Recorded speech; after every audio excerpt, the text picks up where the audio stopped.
সেদিন আমরা চলে গিয়েছিলাম মেয়েদের সবথেকে পছন্দের কাজ অর্থাৎ শপিং করতে। এই যে আমার লাড্ডু আর আমি বাইকে করে যাচ্ছি আর ওর পাপা বাইকটা চালাচ্ছিল। আর এখন শপিং মানে তো অবশ্যই পয়লা বৈশাখের শপিং, সেটা নিয়ে তো নতুন করে কিছু বলারই নেই। তো এই যে আমরা চলে এসেছি এখানে শপিং মলে। আর এখন চৈত্র সেলের শপিং, আর সেলের শপিং মানে তো একটা আলাদাই ব্যাপার, সেটা সব মেয়েরাই খুব পছন্দ করে সেল। তো যাই হোক, আমরা শপিং করে নিয়েছি এখানকার।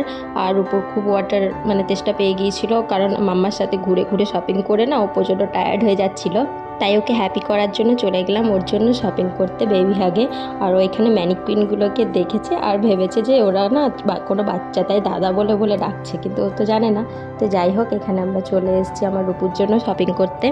বেবি হাগের কালেকশন আমার ভীষণই ভালো লাগে, আর এখানকার কোয়ালিটি নিয়ে তো কোনো কথাই হবে না।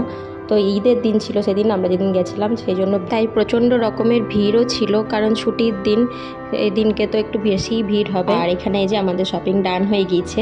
আর কি শপিং করলাম সেটা নিয়ে একটা ভিডিও আমি অবশ্যই বানাবো, তোমরা দেখে নিও।